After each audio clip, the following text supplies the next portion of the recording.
नमस्कार। विनोद पांडे जी, कपिल जी और सभी को बहुत बहुत बहुत नमस्कार।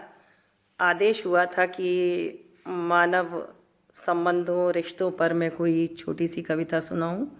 मैं आप लोगों को बहुत छोटी छोटी दो रचनाएं सुना रही हूँ।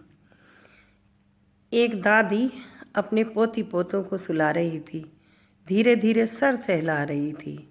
दादी अपने पोती पोतों को सुला रही थी, धीरे धीरे सर सहला रही थी।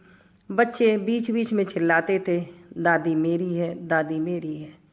दादी इतना सुनकर अतीत में गुम हो गई और मन ही मन जाने कहाँ खो गई। सोचने लगी, जब मेरे बच्चे छोटे थे तो वो भी इसी तरह चिल्लाते थे, माँ मेरी है, माँ मेरी है। मैं भी फूली कहाँ समाती थी, हथेली पे सरसों जमाती थी, पति को आंखों ही आंखों में चढ़ाती थी और होठों से मन ही मन मुस्कुराती थी।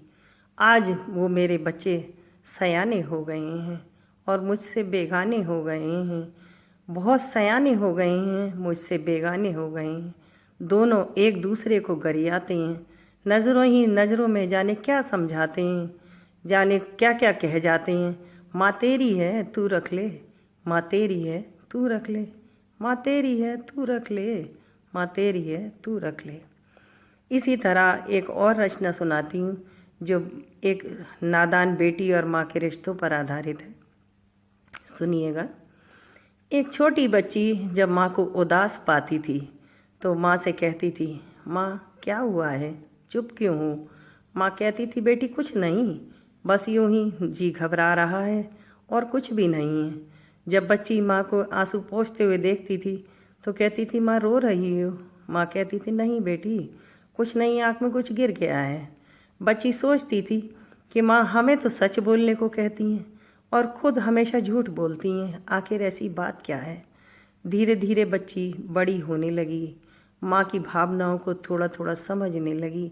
ज्यों ज्यों वो सयानी होती गई, माँ की परेशानियों को धीरे धीरे समझने लगी और सोचने लगी कि ज़रूर कुछ न कुछ बात है जो माँ हमसे छुपाती हैं, ज़रूर कुछ बात है जो माँ हमसे छुपाती हैं। हल्दी के थापे द्वारे पे लगा के बेटी ससुराल चली आई, माँ की पीड़ा को भी अपने साथ ले आई और धीरे धीरे ये सोचने लगी कि औरत का सच बोलना कितना खतरनाक होता है, औरत का मन की बात कहना कितना बुरी बात होता है। मैं धीरे धीरे ये बात सब समझने लगी, मन ही मन सोचने लगी कि माँ मैं तुम्हारी पीड़ा अब समझ पाई हूँ। मैं जानती हूँ कि तुम झूठ क्यों बोलती थी, मैं जानती हूँ कि औरत का सच बोलना ही गुनाह होता है।